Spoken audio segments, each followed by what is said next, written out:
Dan saya bukan tipe manusia yang mengedepankan jalur nasab, tetapi saya jalur manusia yang mengedepankan amal dan takwa, bukan jalur nasab. Oke, ya baik. Assalamualaikum warahmatullahi wabarakatuh. Saudara sekalian dimanapun Anda berada, pada kesempatan kali ini kita akan sama-sama menyaksikan pengumuman hasil tes YDNA dari Sayyid Tengku Qori Muda ya, terkait dengan partisipasi beliau di Pada Suka TV.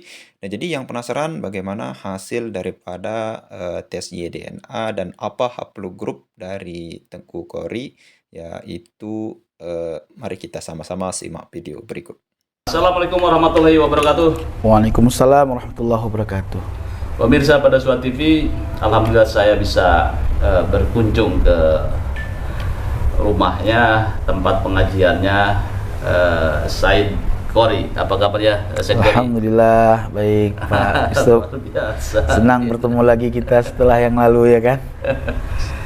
Baik, program tes DNA yang digelar oleh Pada Suka TV berakhir. Salah satu pesertanya adalah Said Qori. Ya. Terima kasih Said Qori. Sama-sama. Luar biasa nih karena atas partisipasinya. Alhamdulillah. Di sini hasilnya, walaupun sudah ada yang memposting di medsos, jangan percaya terhadap yang berselebaran di medsos. Percayalah terhadap hasil tes DNA resmi yang digelar oleh kami. Ini saya buka dulu ya, Said Qori. Enggak. Oh, jangan saya lah. Gitu. Biar Said Qori aja yang buka nih. Baik. Said Qori kira-kira apa tuh? Allahu Akbar.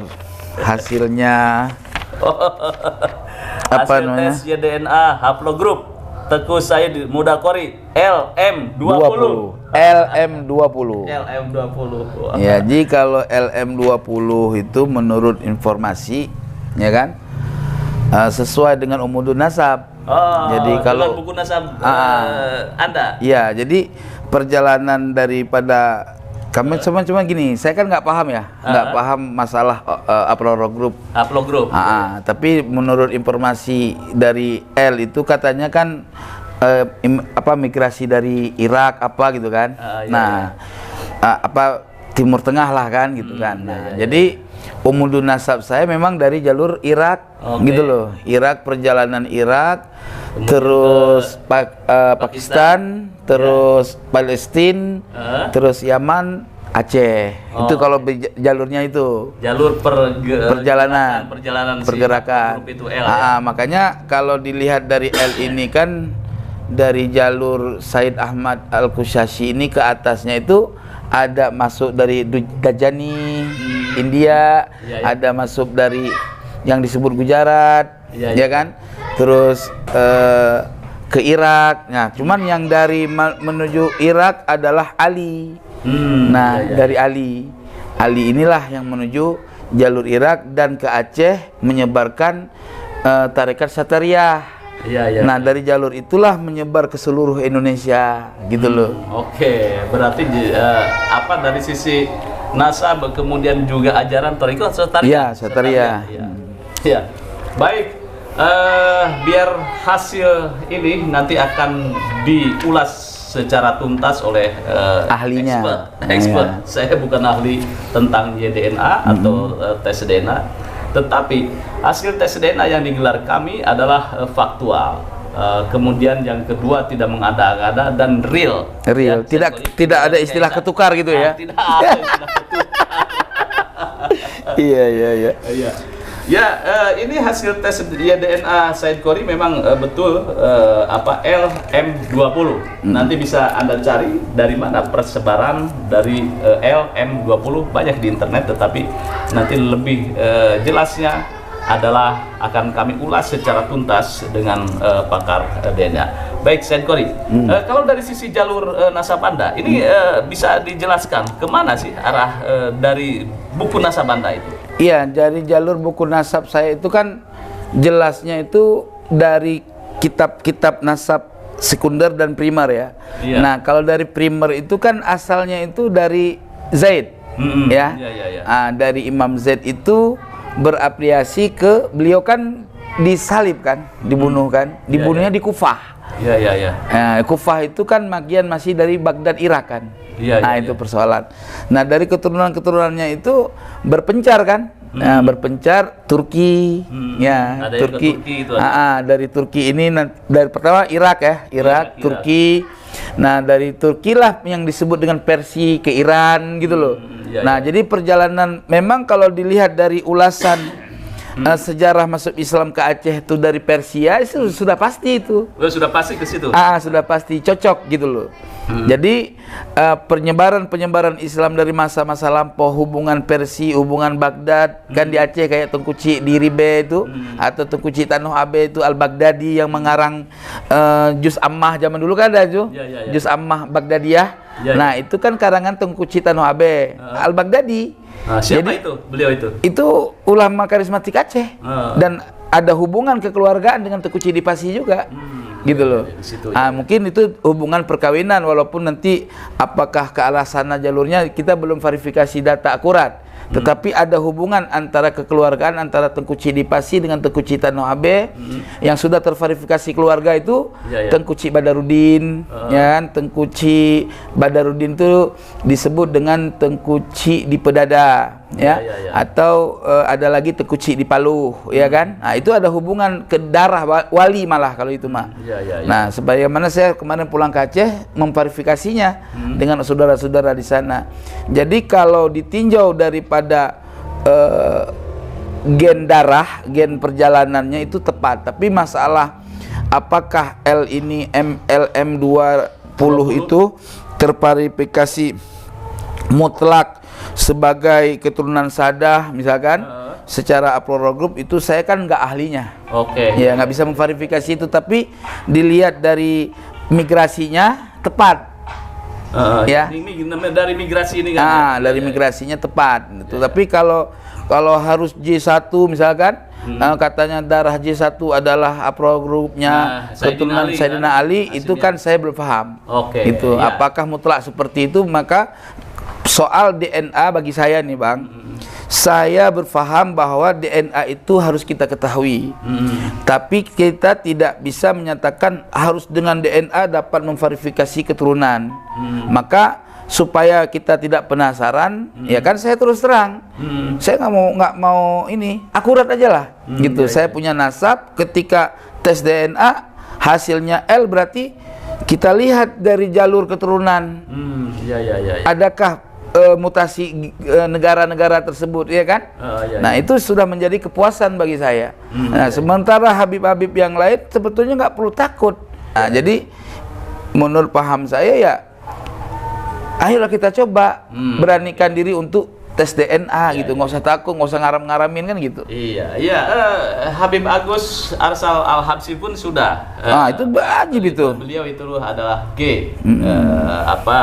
Haplogrupnya. Beliau merasa legowo gitu. Iya. Baik. Ya, kembali lagi bahwa memang yang saya baca di literasinya Said Qori, bahwa yang haplogrup dari Sayyidina Ali adalah J1 FGJ 10.500. Nah, ini menurut Anda di sini Anda itu LM20, tanggapannya bagaimana nih kira-kira? Ya, tadi kan saya sudah telepon ya dengan teman-teman yang ahli DNA, yang paham dengan DNA. Dia juga mengatakan tidak bisa divonis J1 itu adalah keluarga Sayyidina Ali itu berdasarkan apa kan gitu.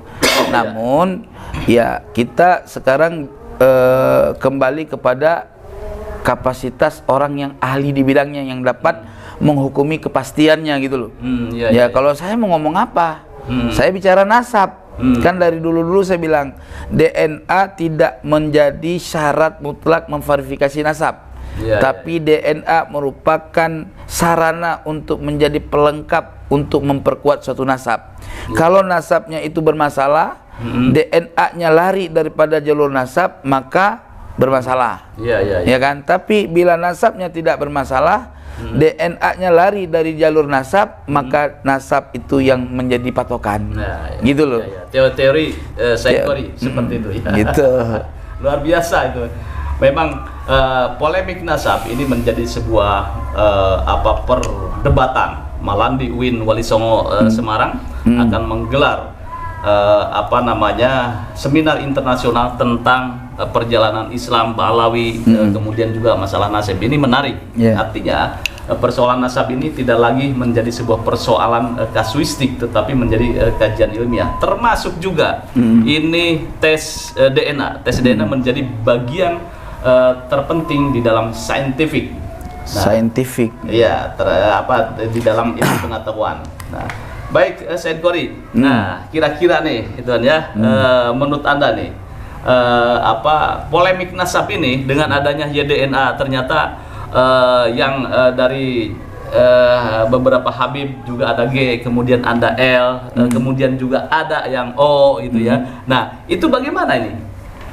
Ya, artinya masalah DNA itu kan berkembang pengetahuannya. Artinya gini, kita dari awal kan nggak mengetahui tentang masalah DNA. Ya, kita harus jujur. Ketika kita tidak paham dalam fan ilmu itu, ya kita nggak usah berkomen. Nah, cuman karena berkembangnya informasi mengatakan begini Yahudi yang segala macam, ya kan. Nah, artinya lambat laun kita kan mencari tahu, mencari tahu apa sih sebenarnya. Ternyata beda-beda orang, beda-beda cara pandang, gitu. Oleh sebab itu terkait masalah O, kalau kata orang lagi, kalau O itu pribumi katanya kan, ya kan gitu loh. Ya, nah, artinya kalau saya ini memang jalurnya jalur Persia, jalur Timur Tengah, secara LM20. Terus kalau J1 adalah jalur Hijaz, ya berarti sama-sama jalur itulah. Nah, cuman perbedaan mungkin dari perkembangan migrasi atau gimana gitu, kita nggak paham. Ataupun kalau G itu kan tadi kata teman saya itu ininya yang intinya apa itu, yang besar presentasinya. Kalau saya LM20 itu 80%, 83% kan? 83% berarti lebih dominan ke jalur Timur Tengah, Irak, Persia, kan gitu kan? Berarti dominannya ke situ, walaupun nanti ada perkembangan kemana-mana kita nggak paham, gitu loh. Nah, makanya komentar saya terkait masalah DNA, saya tidak punya pengetahuan yang mendalam soal itu, kembalikan kepada ahlinya, gitu loh. Kalau nasab oke, gitu loh.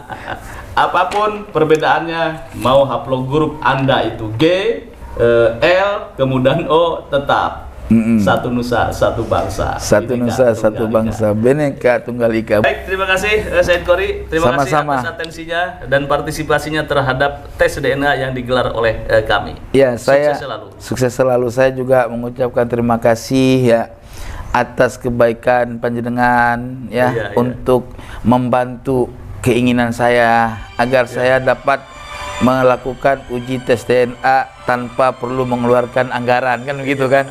Ya kan? Sebab kalau kita ngeluarin anggaran ya kita banyak hal yang perlu kita buat, ya kan? Nah, itu intinya. Alhamdulillah, terima kasih. Dan saya sebatas pribadi karena saya sadar saya punya umudun nasab dan DNA saya LM20, itu sudah memverifikasi kepuasan saya sebagai umat Nabi Muhammad SAW, dan saya bukan tipe manusia yang mengedepankan jalur nasab, tetapi saya jalur manusia yang mengedepankan amal dan takwa, bukan jalur nasab. Oke, ya baik. Ya, terima kasih. Luar biasa. Terima kasih. Bagaimana komentar Anda terhadap haplogrup atau tes DNA yang keluar hasilnya Said Muda Qori LM20. Jangan lupa like, share, subscribe pada Suara TV. Wassalamualaikum warahmatullahi wabarakatuh. Oke, saudara sekalian, luar biasa sekali. Ternyata Tengku Qori Muda ya sangat pemberani sekali, berani mengumumkan hasil tes DNA beliau ya, yang merupakan bukan J1 ya, keturunan daripada Ali bin Abi Thalib. Namun ketika kita melihat video ini tadi sempat diperlihatkan bahwa hasil tes DNA daripada Tengku Qori yaitu LM20 ya. Dimana LM20 ini menurut keterangan dari Tengku Qori, kalau kita ada kode L-nya itu migrasinya yaitu dari Irak, lalu kemudian Pakistan, setelah Pakistan ke Palestina, setelah Palestina ke Yaman, lalu kemudian baru ke Aceh, tempat Tengku Qori berada ya, asalnya dari Aceh. Nah, ini merupakan migrasi yang bagaimana nenek moyang kita itu berpindah-pindah tempat, akhirnya sampailah ke kita gitu. Tidak hanya Tengku Kori Muda, semua orang berasal daripada manusia satu, yaitu Nabi Adam, lalu kemudian turun-temurun, lalu kemudian sampailah kepada umat Nabi besar Muhammad SAW, tentunya khususnya yang ada di Nusantara ini. Nah, jadi ada hal yang menarik yang Tengku Kori Muda sampaikan tadi terkait dengan tes YDNA ini. Kata beliau itu, YDNA itu tidak harus kita ketahui, tapi tidak untuk memverifikasi nasab ya.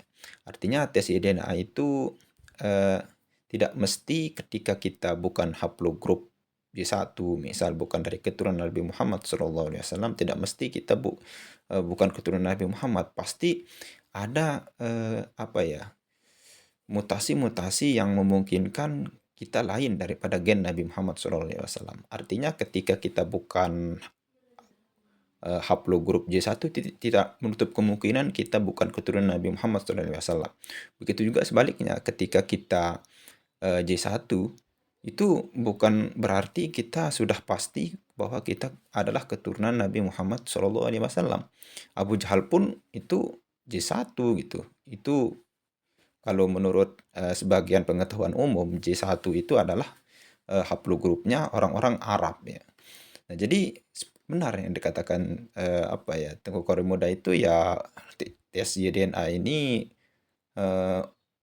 bukan untuk memverifikasi nasab, namun tes YDNA ini adalah salah satu ilmu yang memperkuat untuk memperkuat nasab seseorang. Artinya seperti yang dikatakan Dr. Sugeng juga ya, tes YDNA itu bukan untuk berbangga-banggaan ya, mencari nasab yang baik, lalu kemudian untuk menentukan keturunan kita dari keturunan siapa.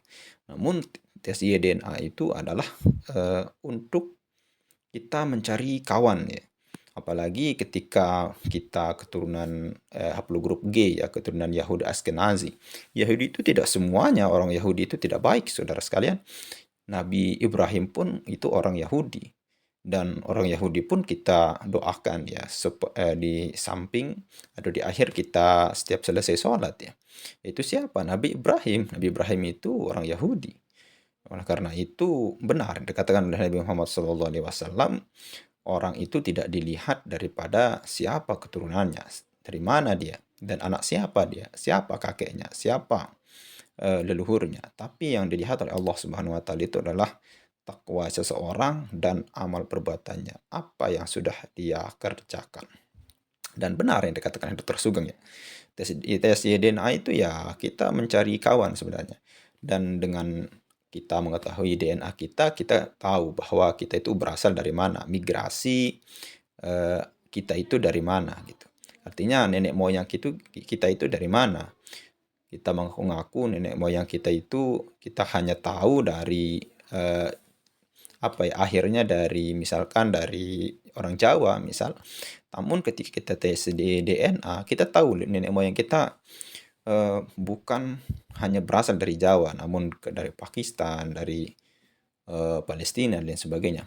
Tapi hal yang menarik yang disampaikan oleh Tengku Kori ya, kalau haplogrup L kode LM20 itu ya migrasinya dari Irak, lalu kemudian Pakistan, lalu kemudian Palestina, Yaman, lalu kemudian berakhir di Aceh ya. Ya luar biasa sekali. Tengku Kori Muda berani berjiwa besar untuk tes YDNA dan berterima kasih kepada Suka TV tadi bahwa dengan adanya tes gratis daripada Suka TV tidak memberatkan ya bagi orang untuk tes YDNA. Dan apa yang perlu ditakutkan oleh para habaib-habaib ya untuk tes YDNA? Silahkan Habib Rizik, Habib Bahar, Habib Hanif Alatos, lalu kemudian Habib Mudor, dan Habib-Habib, masih banyak Habib-Habib lainnya. Apa yang tidak ditakuti? Toh bukan ketika kita bukan keturunan Nabi Muhammad SAW, kalau berperilaku baik, berakhlak baik, kita tetap dihormati oleh sesama. Oke, mungkin hanya itu saja saudara sekalian. Sekian, Assalamualaikum warahmatullahi wabarakatuh.